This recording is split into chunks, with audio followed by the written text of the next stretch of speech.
Tapi dari semua mayat itu yang sama sekali nggak ditemukan adalah jenazah Xavier. Akhirnya pencarian besar-besaran untuk menemukan sang Count akhirnya dilakukan, bahkan konon melibatkan Interpol, ya. Halo Ces, balik lagi di channel Ngompas, channel yang ngomongin apa saja. Kali ini saya bakal mengupas sebuah kasus yang belum terpecahkan lagi nih, atau kasus yang masih menjadi misteri gitu ya. Dan di kasus yang masih misteri kali ini cukup unik karena berlokasi di Perancis.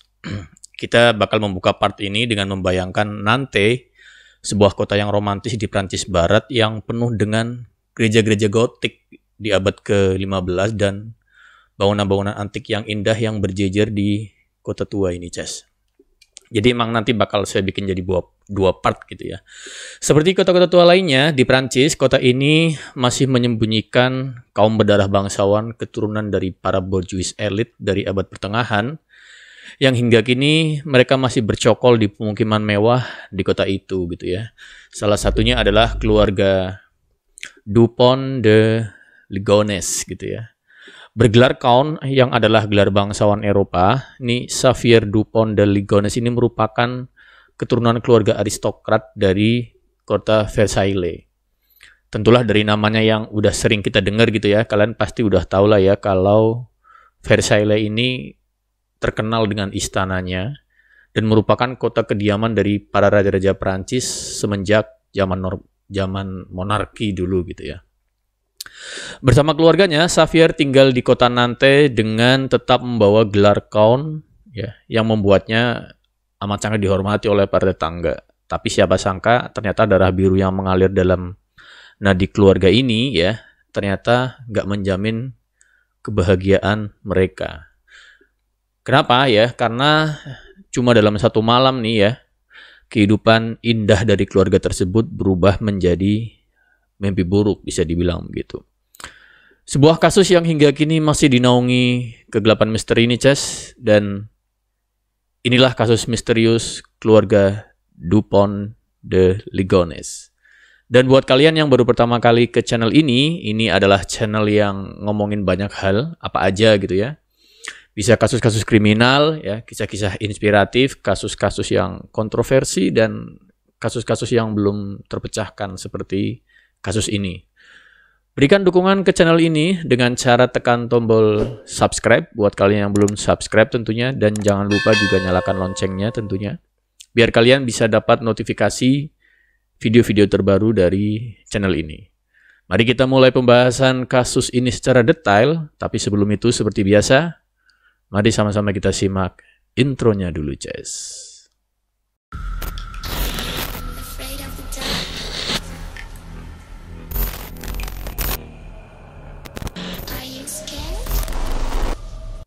Siapa warga kota Nantes yang nggak kenal dengan keluarga Count Dupont de Ligonnès waktu itu? Tentunya kedarah biruan mereka gitu ya, membuat keluarga ini senantiasa dikagumi para tetangga-tetangga mereka. Dan gak cuma itu, status bangsawan mereka tentunya diikuti dengan harta duniawi yang melimpah. Seakan gak cukup ya, Xavier juga dikenal beruntung karena memiliki istri yang bernama Agnes yang terkenal sangat cantik dan rupawan. Kecantikan itu rupanya menurun kepada Anne, ini satu-satunya putri mereka, sehingga gak heran kalau si Anne ini akhirnya juga menjadi model gitu. Kesempurnaan fisik juga seakan menurun pada anak tertua mereka yang bernama Arthur ya, yang dikenal oleh gadis-gadis saat itu ini sebagai pemuda yang amat rupawan. Dan selain Anna dan Arthur, pasangan Xavier dan Agnes ini juga dikaruniai dua putra lain ya, yang bernama Thomas dan Benoit. Jadi ada 4 nih anaknya Xavier dan Agnes. Dari luar, kehidupan keluarga mereka tampaklah sempurna sehingga banyak yang merasa iri dengan mereka gitu ya.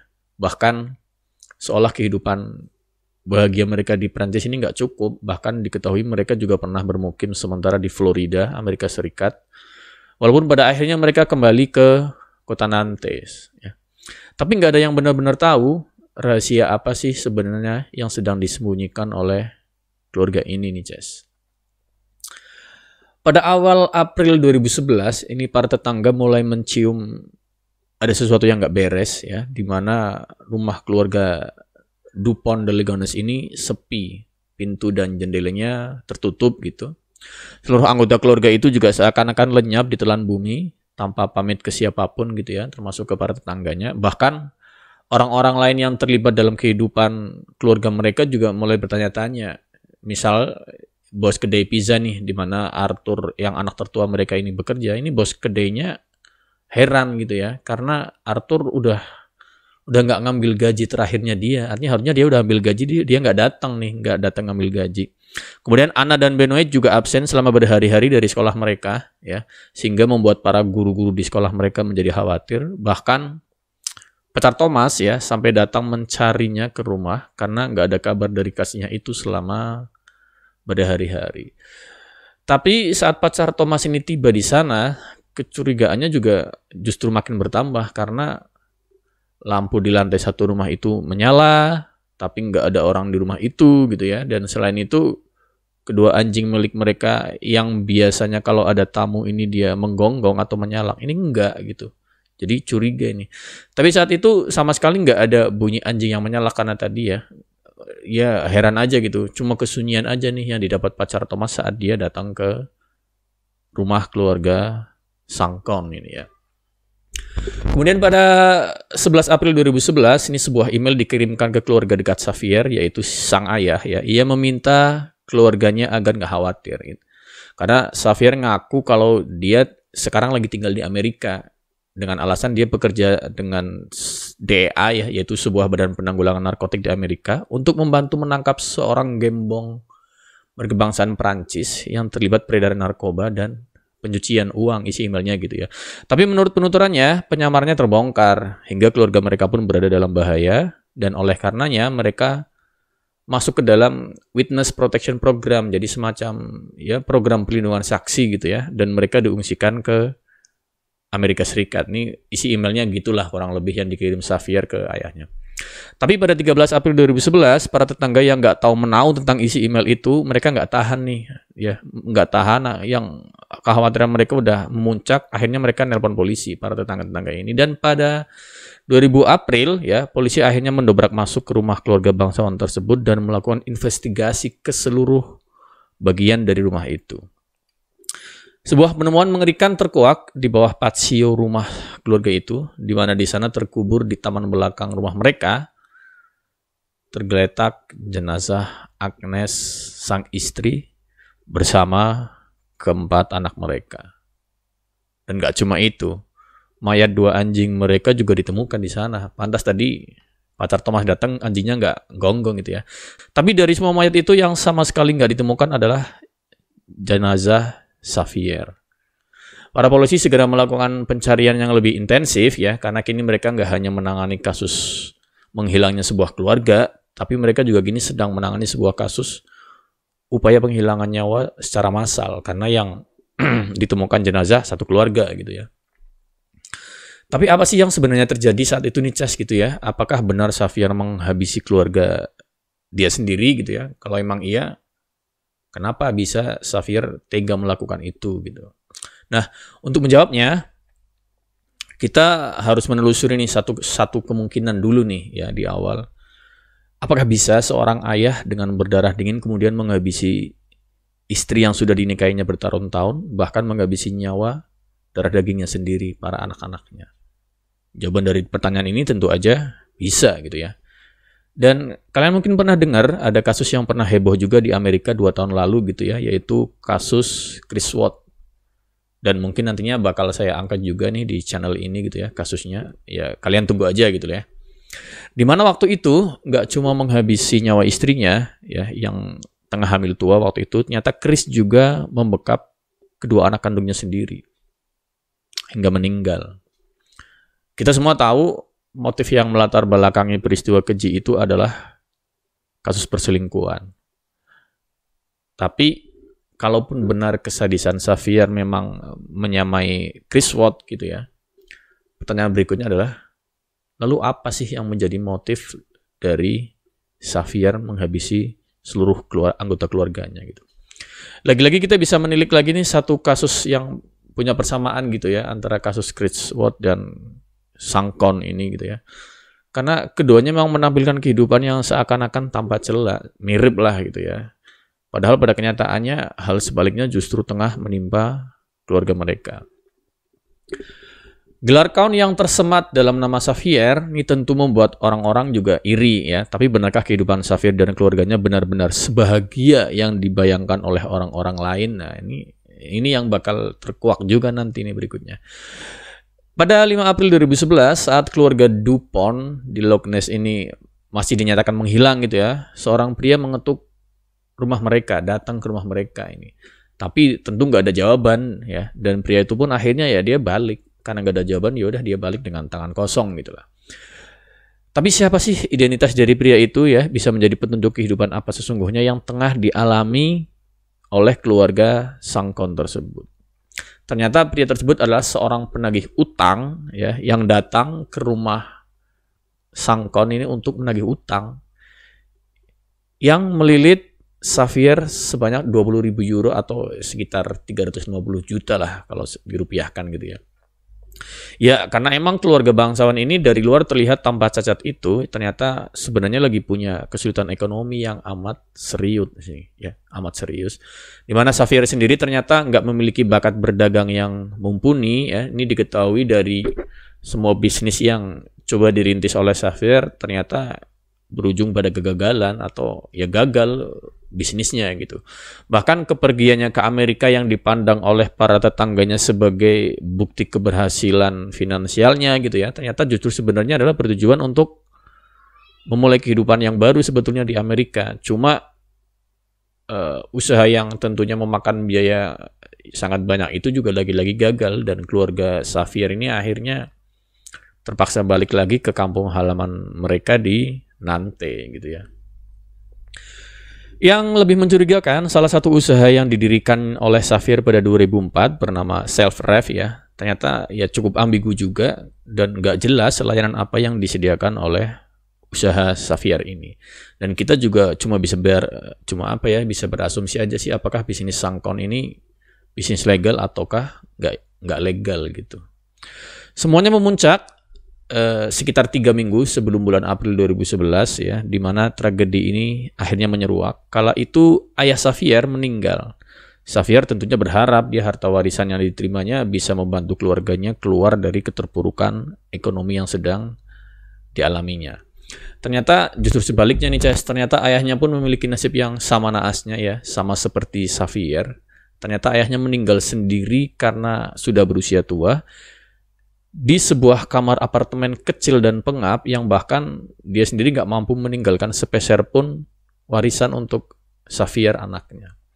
Satu-satunya yang diwariskan sang ayah kepada Xavier adalah hanya sebuah senapan, dan senapan itu adalah senapan yang sama yang digunakan Xavier untuk menghabisi keluarganya. Kalau emang dia pelaku penghabisan nyawa tersebut ya. Ini udah mulai menemukan titik terang nggak nih kalau udah ada kasus, udah ada gambaran seperti ini gitu ya. Polisi menduga semenjak kejadian itu Xavier sadar hanya ada satu-satunya jalan keluar dari kondisinya ya. Ia bukanlah orang biasa karena dia adalah ya seorang kon gitu ya, darah biru, seorang keturunan bangsawan gitu ya, yang dengan statusnya yang tinggi tentu saja ia memiliki harga diri lah yang harus ia pertahankan gitu ya. Ia melihat satu-satunya cara jalan keluar dari semua masalah yang membelitnya adalah dengan kematian dari seluruh keluarganya gitu ya. Dan ini sebetulnya bukan pertama kali sih kasus serupa terjadi, karena ada juga banyak kejadian tentang sebuah keluarga yang akhirnya mengakhiri hidup satu keluarga gitu ya, karena kesulitan ekonomi ataupun hutang yang menumpuk gitu. Dan gak jarang ayah ataupun ibu yang mengakhiri hidupnya itu, dia merasa gak sanggup meninggalkan anak-anaknya mereka sendiri. Akhirnya selepas kematian mereka, ya mereka pun mengajak mengakhiri hidup juga anak-anaknya, ya menghabisi nyawa satu keluarga gitulah ya, bareng-bareng gitu. Tapi kasus yang menimpa keluarga Dupont di Loch Ness ini atau Xavier ini sebetulnya amatlah beda, karena pada akhirnya entah mengapa ya, ini hanya Xavier yang selamat gitu, beda dengan kasus yang lain gitu. Polisi sangat mendalami kecurigaan mereka ini, bahkan polisi yakin bahwa Xavier adalah satu-satunya tersangka dalam kasus ini. Hal yang menguatkan kecurigaan mereka adalah fakta bahwa pada Maret 2011 ini segera setelah Xavier mewarisi senjata api dari mendiang ayahnya, ini Xavier dia langsung membeli peluru dan bahkan dia berlatih menembak atau kursus nembak gitulah ya gampangnya. Setelah tubuh 5 anggota keluarga Xavier ini ditemukan pada 21 April 2011, kemudian polisi tentunya segera melakukan otopsi dan mereka mencanangkan bahwa kematian Agnes dan keempat anaknya ini ya ada di sekitar tanggal 25 di sekitar tanggal 2 sampai 5 April gitu ya. Lalu kalau emang Xavier adalah pelakunya, terus kemana perginya dia setelah dia menghabisi keluarganya, karena jasad dia nggak ada di situ gitu. Dan yang aneh, ternyata Xavier justru terlihat dia pelesiran atau piknik nih, Ces. Agak ini juga ya. 11 April tercatat dia menggunakan kartu kreditnya untuk menginap di sebuah hotel. Bayangin ya. Ya ini di sebuah kota di Prancis Selatan gitulah. Dan harus kalian ingat bahwa Nantes ini ada di Prancis Barat, tapi dia nginep di Prancis Selatan, yang ada di Prancis Selatan gitu. Berarti ya dia sengaja berpindah dari tempat rumahnya gitu ya. Keesokan harinya kartu kreditnya dia ya ini terlacak di Prancis Tenggara. Jadi rumahnya di Prancis Selatan di Prancis Barat, dia Prancis Selatan ke Tenggara sekarang. Kemudian dia juga ditemukan di Prancis Tenggara di mana dia pernah tinggal ya. Terakhir ia pernah terlihat juga di Hotel Formula One ya. Ini masih di wilayah VAR pada tanggal 14 April 2011. Nah, kali ini nggak cuma catatan penggunaan kartu kreditnya aja yang terlacak di sini, tapi juga penampakannya tertangkap kamera CCTV nih, Jas. Setelah itu, Xavier lenyap bak ditelan bumi gitu ya. Mobilnya ditemukan polisi terparkir di depan hotel, tapi ia nggak ditemukan dimanapun. Kemudian pada 30 April 2011, jenazah Agnes, Arthur, Anne, Thomas, dan Benoit gitu ya, akhirnya dimakamkan di kampung halaman Agnes. Dan nggak ada seorang pun yang diizinkan melihat kondisi jenazah mereka. Bahkan ibadah pun dilakukan dengan kondisi peti yang tertutup. Bahkan tubuh mereka yang disemayamkan ya menyisakan misteri gitu, membuat tanda tanya gitu ya, seolah-olah masalah itu ikut terkubur bersama terkuburnya jasad mereka. Misteri masih saja tersisa, di manakah Sangkon sekarang ini dia berada? Benarkah dia yang menghabisi nyawa satu keluarganya gitu ya? Akhirnya pencarian besar-besaran untuk menemukan Sangkon akhirnya dilakukan, bahkan konon melibatkan Interpol ya, jaringan polisi antar negara, karena ada dugaan ia kabur ke luar negeri. Tapi ada juga yang menyebutkan bahwa Sangkon kemungkinan besar dia sudah meninggal juga. Para ahli ada yang menyebut sih perilaku Xavier seperti ini menghabisi keluarganya adalah seperti sebuah bentuk peziarahan gitu ya. Menurut mereka, menurut para ahli ini gitu ya, kalau memang benar Kon ini adalah dalang dari semua ini gitu ya, Xavier sejak awal emang berniat ikut mati juga bersama keluarganya. Tapi terlebih dulu sebelum dia mati, dia ingin mengenang masa lalunya nih dengan cara pergi ke kota kecil di mana ia pernah tinggal. Kemudian setelah berpamitan dengan masa lalunya lah gitu ya, bisa dibilang seperti itu, kemungkinan ia akan pergi ke hutan atau ke tempat terpencil gitu untuk mencabut nyawanya sendiri dan menyusul kepergian keluarganya. Karena ada juga kasus-kasus seperti ini menurut para ahli.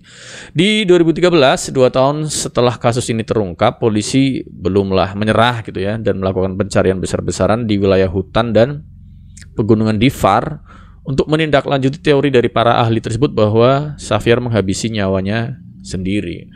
Dan uniknya, wilayah tersebut entah secara kebetulan atau enggak gitu ya, merupakan tempat di mana kasus sadis lain pernah terjadi, yakni kasus kematian Jacques Messi. Ini seorang inspektur polisi yang pada tahun 81 dihabisi bersama keluarganya. Pada Juni 2013 ditemukan sebujur mayat ya di wilayah tersebut dan diduga sebagai milik Xavier, tapi ternyata hasil otopsi menampik kecurigaan tersebut. Kemudian 2 tahun berikutnya lagi, tepatnya di 2015, tulang belulang milik seorang pria juga ditemukan, nggak jauh dari tempat Xavier menghilang. Tapi lagi-lagi hasil penyelidikan membuktikan bahwa tulang-tulang itu adalah milik orang lain, bukan milik Xavier.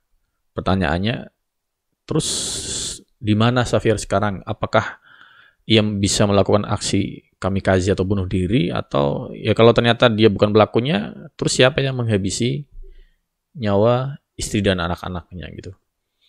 Oke Ces, begitu dulu kasus pembahasan ini yang saya sendiri sebenarnya bingung dengan alurnya gitu ya.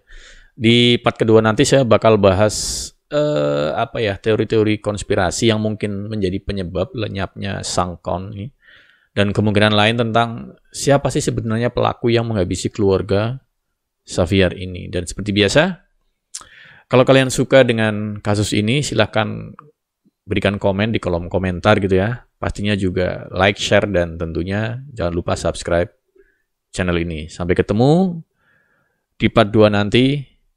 Bye.